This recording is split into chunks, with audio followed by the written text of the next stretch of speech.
네, 안녕하세요. 또 이렇게 수요일 저녁에 우리 각자의 자리에서 주님께 영상으로 예배 드릴 수 있게 됨이 기쁨이 됩니다. 그럼 우리 오늘 예배 제가 기도함으로 시작하도록 하겠습니다. 기도하겠습니다. 하나님 아버지, 저희 또 이렇게 우리의 삶의 자리에서 또 주 앞에 나와 예배 드립니다.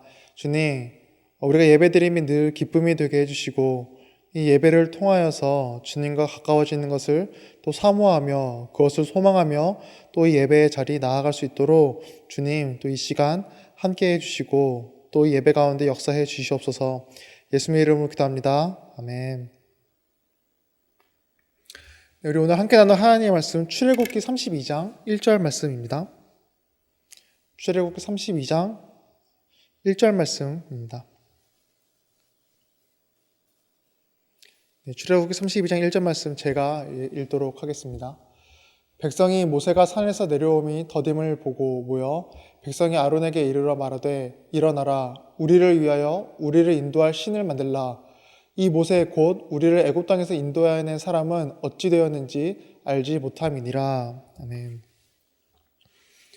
사람들은 자기가 하고 싶은 대로 살며 이제 그게 행복을 갖고 온다 생각합니다. 즉 자기 본성대로 살면 아주 행복할 거라 여기는 것이죠. 그런데 이제 과연 그럴까요? 사람들의 생각만큼 이제 우리의 본성이 과연 우리를 행복하게 할 만큼 선한 쪽으로 우리를 이끌어 줄까요? 오늘은 이제 우리의 본성이 얼마나 무섭고 악한지를 오늘 본문을 통해 좀 나눠보려고 합니다. 오늘 본문의 배경은 모세가 하나님께 율법을 받으려고 시내 산에 올라갔을 때 산 아래 이스라엘 백성 속에서 이제 생긴 일에 대해서 이제 설명을 하는데요. 이스라엘 백성들이 산 아래에서 이제 무엇을 이제 그때 했냐면 우상을 이제 만들기 이제 시작했습니다. 그런데 이스라엘 백성이 이제 우상을 가리켜 뭐라고 표현하냐면 1절 다시 한번 볼까요? 우리를 위하여 우리를 인도할 신이라고 이제 말을 하죠. 그러니까 우리를 위한 신이라고 표현을 합니다. 다르게 말하면 나를 위해, 그러니까 내 만족을 위해 만들기 시작한 그것이 바로 지금 우상이라는 것입니다. 그리고 이거는 이제 우리 속에서도 마찬가지라 할 수 있죠.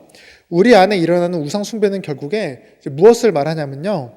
나의 본성이 무엇을 갈망하고 나의 본성이 무엇을 원하는가를 말한다 할 수 있습니다.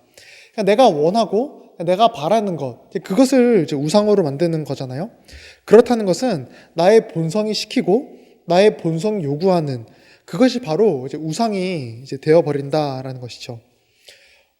저희 집이 제가 어릴 때만 해도 이제 절을 다녔습니다. 이제 불교였죠. 그래서 이제 사실 그렇게 저는 아기 때는 기억이 안 나는데 이제 저 아기 때 사진이나 이렇게 보면요. 이 집에 이렇게 부적 같은 게 붙어 있기도 하고 막 그랬습니다. 그래서 이제 어떤 부적이냐면 건강을 위한 부적, 돈 버는 부적, 이런 게 이렇게 집에 붙어 있던 것이죠. 그런데 그 부적이 뭘 나타내냐면 우리 가족이 이제 원하는 것을 투영한다고 볼 수 있는 것이죠. 그래서 건강과 돈을 위한 부적이 붙어 있다라는 것은 이제 우리 이제 가족이 건강과 돈을 요구하고 원한다라는 것을 이제 그걸 통해서 우리가 볼 수 있는 것이잖아요. 이렇듯 우상이라는 건 뭐냐면요. 내 자신이 원하는 것이 투영된 것입니다. 오늘 본문에서도 이제 이스라엘 백성들이 금송아지 우상을 만들기 시작하는데 이 금송아지 우상이 하나님이 아닌 자신들을 위한 것이라는 모습은 2절과 3절에서 더 깊이 찾아볼 수 있습니다. 아론은 이스라엘 백성들에게 이제 너희의 아내와 자녀의 귀에서 금고리를 빼어 내게로 가져와라 이렇게 요구합니다. 그리고 그 말에 이스라엘 백성은 순종해서 자신들의 소중한 금을 우상을 위해 이제 아론에게 줍니다. 무슨 말이냐면요. 지금 이 금송아지는 단순히 금으로 된 송아지 이게 아니라 이스라엘 백성 자신들의 정성이 들어간 송아지라는 것입니다. 그만큼 우상이라는 것은 내가 갈망하고 갈급하는 것이 무엇인지를 드러내는 것이죠. 그리고 이것은 단순히 우리가 눈에 보이는 우상, 이제 눈에 보이는 우상뿐만 아니라 눈에 보이지 않지만 우리 마음에 있는 돈, 가족, 성공, 명예, 뭐 이러한 것들도 마찬가지를 할 수 있습니다. 내 마음에 중요시 여기는 모든 것은 내 본성이 요구하는 우상이라 할 수 있습니다. 그렇다면 이러한 우리의 본성이 얼마나 하나님의 뜻과 반대로 살고자 하는지 이제 오늘 본문을 좀 더 살펴보면요. 오늘 본문을 유심히 보시면요. 이스라엘 백성은 이제 우상을 섬기면서 10계명의 1에서 4계명, 1에서 4계명을 모두 어기는 장면이 이제 나옵니다. 우선 이제 1계명이 뭐냐면요. 너는 나 외에 다른 신을 내게 두지 말라 이죠. 그런데 1절을 보시면 이제 이렇게 말을 합니다. 우리를 인도할 신이라고 말을 하죠. 하나님 외에 지금 다른 신을 자신들 안으로 이제 끌어들이는 것입니다. 그리고 이 계명이 뭐냐면 너를 위하여 새긴 우상을 만들지 말라인데 4절에 보면요. 송아지 형상을 지금 만들고 있죠. 그리고 또 3계명은 너는 내 하나님 여호와의 이름을 망령되게 부르지 말라입니다. 그런데 4절에 또 이어서 보면 지금 이스라엘 백성이 그 금송아지를 보고 뭐라고 하냐면요. 너희를 애굽 땅에서 인도하여 낸 너희의 신이라고 표현을 합니다. 그러니까 하나님께서 하신 일을 지금 우상에게 넘겨버린 것이죠. 그럼 마지막 4계명은 안식일을 기억하여 거룩하게 지켜라 인데요. 그런데 5절과 6절을 보시면 이렇게 말을 합니다. 아론이 공포하여 이르되 내일은 여호와의 절일이니라 하니 이튿날에 그들이 일찍 일어나 번제를 드리며 화목제를 드리고 지금 하나님을 섬겨야 할 그 하나님의 절에 지금 뭐 하고 있냐면 우상 앞에 번제를 드리고 화목제를 드리고 있는 것입니다. 그러니까 안식일을 거룩하게 지키라 하나님의 말씀을 또한 어기고 있는 것이죠. 그런데 이제 우리가 저번 주에 1에서 4계명과 5에서 10계명을 이제 구분했죠. 그래서 1에서 4계명은 이제 하나님 사랑, 5에서 10계명은 이웃 사랑으로 이렇게 나눠서 봤습니다. 그런데 오늘 본문 속 이스라엘 백성이 지금 1에서 4계명을 모두 어겼습니다. 즉 하나님 사랑을 다 어겼다라는 것이죠. 그리고 이것이 바로 내 본성대로 사는 삶이라는 것입니다. 우리의 본성은 하나님을 사랑하는 데서 멀어지려고 애를 쓰고 우리를 그런 방향으로 끊임없이 유혹합니다. 참 무섭죠. 우리의 본성은 나도 모르는 순간 하나님을 사랑하는 데서 우리를 멀어지게 하고 하나님으로부터 우리를 떨어뜨려 놓고 있는 것입니다. 무엇보다 우리의 본성이 더 무서운 것이 무엇이냐면 이 악한 본성으로 하는 행동을 나는 옳다고 여긴다라는 것이 더 무서운 사실입니다. 내가 내 본성대로 사는 것을 악하게 안 보고 좀 옳다 여긴다라는 사실이 사실 더 무서운 사실입니다. 알코올 중독에 빠진 사람을 치료할 때 어려운 부분이 이제 뭐냐면 내가 이렇게 알코올을 마셔야 되는 게 잘못됐다라는 인식을 주는 게 굉장히 어려운 일이라고 합니다. 그 중독에서 치료할 때요. 그래서 뭐 내가 하루에 뭐 술을 뭐 2병, 3병 이렇게 마시는데 이게 뭐가 잘못된 거냐 뭐 이렇게 오히려 반문을 하고 묻는다고 합니다. 그러니까 지금 그렇게 이제 술에 찌든 인생이 잘못됐다라는 그 인식을 주는 게 그 알코올 중독 치료할 때 굉장히 힘든 일이라고 하는데요. 근데 이와 같습니다. 우리의 본성도 참 무서운 것은 그게 옳다고 여기기 때문에 무서운 것입니다. 우리 6절 한번 보겠습니다.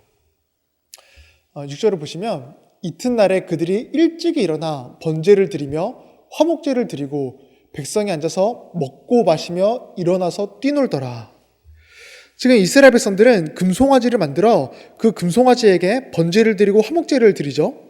그러니까 하나님께 드리던 제사의 방식을 그대로 갖고 와서 지금 우상에게 제사를 드리고 있는 것입니다. 그런데 놀랍게도 지금 뭐라고 하냐면요. 그 행동이 그들의 즐거움이 되고 그들의 기쁨이 되고 있다 합니다. 이게 무슨 말이냐면 우상에게 제사를 한 그 행동이 옳은 행동이라고 여기기에 지금 그들 안에 기쁨이 되고 즐거움이 된다라는 것입니다. 그러니까 우상이라는 헛된 것이 옳음이 되어버린 것입니다. 거짓이 진리가 되어버린 것입니다. 우리가 살아가는 이 세상이 정말 이러하지 않나요? 헛것이 진리가 되어버린 세상입니다.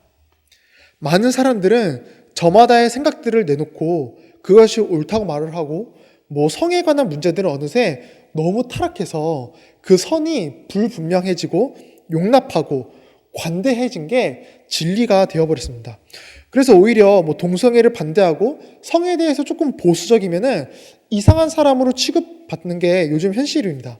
그래서 이제 우리 학생들이 학교에서도 굉장히 좀 잘못된 선택들을 하고, 그리고 학교에서 듣는 여러 가지 가치관들을 들으면서 혼란스러워하는 그러한 상황에 처해 있습니다.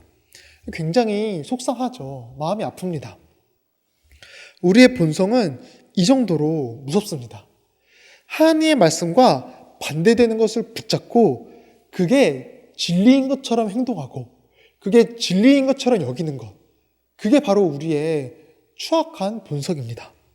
그리고 우리 한 걸음 더 나아가서 내 본성대로 사는 인생이 왜 끔찍한지 우리 한 걸음만 더 좀 살펴보면요, 우리 7절 한번 또 볼까요?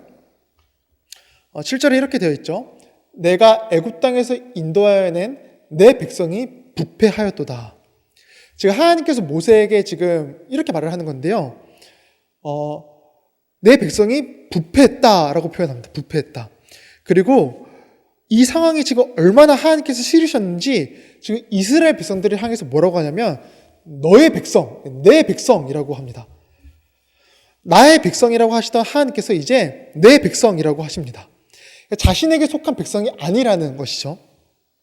나의 본성을 따라 사는 삶은 하나님께 절대 속할 수가 없다라는 것을 지금 하나님은 드러내고 계신 겁니다. 그러니 본성대로 금송아지를 만든 이스라엘의 이 상황은 정말 지금 심각한 상황인 것입니다. 하나님께서 그런 사람을 지금 버리려고 하시니까요. 우리 성도님들, 우리는 오늘 나눈 이 사실을 조금 마음에 새길 필요가 있습니다. 세상은 계속해서 내가 하고 싶은 대로 살고 헛된 것에 목숨을 걸며 살아가는 삶을 동경하라고 말을 합니다. 결국 그런데 그러한 삶은 절대 우리에게 만족을 못 줍니다. 절대 못 줍니다.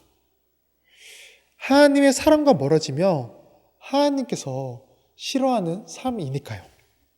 물론 세상은 하나님과 가까워지는 것에 별로 관심이 없으니 상관없겠죠. 상관없을 겁니다. 하지만 우리는 아니잖아요. 우리는 하나님과 가까워지는 게 얼마나 귀하고 중요한지 다 알잖아요. 그러니 우리는 조금 이것을 명심해야 합니다. 그런데 오늘 본문을 좀 보면요, 한 인물이 더 등장하는데 바로 이제 모세가 나옵니다. 하나님은 타락한 이스라엘 백성을 보고 너무 화가 나셔서 이제 모세에게 한 가지 딱 제안을 하시는데 우리 10절 한번 보겠습니다. 10절에 이렇게 하나님께서 지금 모세에게 제안하는 겁니다. 그런즉 내가 하는 대로 두라.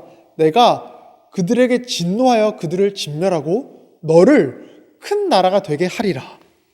지금 이게 무슨 상황이냐면 지금 하나님께서 모세에게 야 모세야, 저 말 안 듣는 이스라엘 백성들을 내가 다 멸하고 지금 너를 통해서 내가 새로운 나라를 지금 만들겠다라고 지금 하나님께서 요구하시는 겁니다. 제안하시는 겁니다. 모세 입장에서 얼마나 솔깃한 제안인가요? 그죠? 사실 출애굽 역사를 우리가 좀 보면요, 이스라엘 백성이 얼마나 지금 원망도 많이 하고 짜증도 많이 내나요? 그런데 하나님께서 친히 지금 말 안 듣는 사람들 말고 모세를 위한 그 나라를 세운다고 하니 얼마나 좀 좋은 상황인가요? 저 같으면은 하나님 감사합니다. 그게 좋을 것 같습니다. 이렇게 할 것 같습니다. 그런데 모세는 지금 이 상황 속에서 하나님의 제안 속에서 어떻게 하냐면 하나님께서 모세에게 하신 그 솔깃한 제안을 모세는 거절합니다. 왜 모세는 그 하나님의 제안에 거절했을까요? 이스라엘과 의리가 있어서 그랬을까요? 모세는 좀 이스라엘 백성들을 좀 아꼈을까요? 그것이 아닙니다. 그렇다면 왜 모세는 하나님의 제안을 거절했냐면요. 모세는 알고 있었기에 그렇습니다. 하나님께서는 언약의 하나님, 약속의 하나님이신 것을 알고 있었기 때문에 그렇습니다. 우리 13절 한번 보겠습니다. 이거 모세가 한 말인데 좀 중요한 말씀이니 우리 조금 길지만 한 목소리로 한번 같이 읽어보겠습니다. 네, 시작. 주의 종 아브라함과 이삭과 이스라엘을 기억하소서. 주께서 그들을 위하여 주를 가리켜 맹세하여 이르시기를 내가 너희의 자손을 하늘의 별처럼 많게 하고 내가 허락한 이 온 땅을 너희의 자손에게 주어 영원한 기업이 되게 하리라 하셨나이다. 아멘. 지금 뒷부분에서 하늘의 별처럼 많게 하고 이 온 땅을 너희의 자손에게 주겠다라고 한 이 모세의 말, 이 약속은 창세기 22장에서 하나님께서 아브라함에게 이제 하신 약속입니다. 그런데 모세는 하나님께서 아브라함에게 하신 이 약속의 말씀을 지금 알고 그 약속을 굳게 믿고 있던 것입니다. 그래서 오늘 본문을 쭉 읽다 보면요. 모세는 하나님께서 내 백성이라고 해도 모세는 끝까지 주님의 백성이라는 표현을 합니다. 처음부터 모세는 하나님과의 대화 속에서 이 하나님의 약속을 절대 잊지 않고 그 약속을 기억하며 붙들고 있던 것이죠. 즉 하나님은 지금 모세를 시험하고 계신 겁니다. 이스라엘 백성은 자기의 본성대로 행했는데 과연 모세는 어떻게 행동할까? 과연 이 모세는 자기의 본성대로 행동할까? 즉 이것을 시험하신 겁니다. 그리고 오늘 모세는 자기의 본성대로 행동하지 않고 하나님을 중심으로 생각하고 하나님을 중심으로 지금 고백하는 것입니다. 이스라엘 백성과 지금 다른 것이죠. 그러자 하나님은 그 모세의 모습을 보시고 이스라엘 백성에게 화를 내리지 않으십니다. 또한 하나님은 그 모세를 통해 다시 이스라엘 백성에게 회개의 기회를 주십니다. 모세를 통하여 타락한 이스라엘 백성에게 지금 기회가 생긴 것이죠. 그리고 이거 우리도 마찬가지라 할 수 있습니다. 타락하여 내 본성대로 살기 원하는 우리에게도 기회가 있습니다. 인류 역사 속에서 가장 뚜렷하게, 그러니까 가장 확연히 자기의 본성대로 산 사람들과 하나님의 뜻대로 산 사람이 딱 대비되는 곳, 딱 명확히 대비되는 곳이 있는데요. 그곳이 어디냐면 바로 십자가입니다. 십자가. 우리 누가복음 23장 말씀 한번 같이 읽어보겠습니다. 네, 같이 한번 읽겠습니다. 시작. 그들이 요구하는 자 곧 밀란과 살인으로 말미암아 옥에 갇힌 자를 놓아주고 예수는 넘겨주어 그들의 뜻대로 하게 하니라. 사람들이 자기의 본성대로 행하니 결국 죄 없는 예수님을 십자가에 못 박아 죽었죠. 그리고 예수님은 그걸 피하지 않으시고 하나님의 뜻대로 죽으시고 부활하셨습니다. 너무 중요한 것은 이 하나님의 뜻대로 행하신 예수님을 통해 하나님은 우리를 구원하시고 우리를 그의 나라로 불러주신다라는 사실입니다. 다르게 말하면 하나님은 모세를 통해 이스라엘 백성에게 지금 기회를 준 것처럼 지금 이 예수님을 통해 우리에게 기회를 주신다라는 것입니다. 헛된 것에서 떠나고 다시 하나님께로 돌아갈 수 있는 기회, 세상이 아닌 하나님을 사랑할 수 있는 기회를 예수님을 통해서 우리에게 주신다라는 사실입니다. 그러니 지금 이 순간 우리는 그 기회를 붙잡아야 합니다. 그 기회를 붙잡지 못하면 우리는 계속해서 이 세상에서 돈이라는 우상, 사람이라는 우상, 성공이라는 우상, 내 정욕이라는 우상만 따라가며 살아가게 되어 있습니다. 그러나 우리가 예수 그리스도를 믿으면 그 헛된 것에서 벗어날 수 있는 것이죠. 물론 우리는 절대 오해하면 안 됩니다. 절대 오해하면 안 됩니다. 우리가 살면서 돈, 성공 등등 다 중요하죠. 이런 것들이 절대 필요 없다라는 것이 아닙니다. 그런데 그게 본질적인 건 아니라는 것입니다.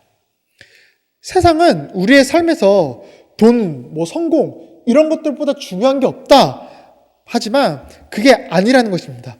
돈보다 중요하고 성공보다 중요한 건, 그러한 것들보다 중요한 건 하나님을 사랑하는 것이죠. 그리고 그게 우리의 목적이 되어야 합니다. 돈과 성공 같은 것은 우리가 살아가는 목적이 아닌 그냥 수단일 뿐입니다. 그게 목적이 되면 안 되는 것이고, 그러기 위해서 우리는 주님을 믿어야 합니다. 그를 믿기 시작할 때 우리는 비로소 내 본성이 아닌 하나님 뜻대로 살게 되고 진정 하나님을 사랑하게 되는 것입니다. 그러니 우리 성도님들, 이 세상 속에서 나의 본성이 아닌 예수 그리스도를 통해 거듭나심으로 하나님을 진정 사랑하시고 그를 진심으로 따라가시는 그런 하루하루 살아내시기를 부탁드립니다. 우리 마지막으로 로마서 22장 2절 말씀 한번 같이 고백하고 오늘 설교를 마치겠습니다. 한번 같이 고백해 보겠습니다. 시작. 너희는 이 세대를 본받지 말고 오직 마음을 새롭게 함으로 변화를 받아 하나님의 선하시고 기뻐하시고 온전하신 뜻이 무엇인지 분별하도록 하라. 아멘. 기도하겠습니다. 우선 첫 번째로 오늘 설교를 기억하며 기도하겠습니다. 나의 본성, 나의 마음이 이끄는 대로 살아가는 것이 아닌 주님의 뜻을 따라가고 그 마음으로 살아가게 해달라고 기도하겠습니다. 두 번째로 우리 트모방 비전교회를 위해 기도하겠습니다. 트모방 비전교회가 주님의 은혜 아래 건강하게 세워지며 그 교회를 통해 주님의 나라가 확장되게 해달라고 기도하겠고요. 마지막으로 코로나 시기 가운데 우리 다음 공동체와 성도님들 모두가 신앙을 거룩하게 지키며 주님과 멀어지지 않게 해달라고 기도하겠습니다. 또한 각자의 기도 제목을 들고 주님께 기도하며 나아가도록 하겠습니다. 같이 기도하겠습니다.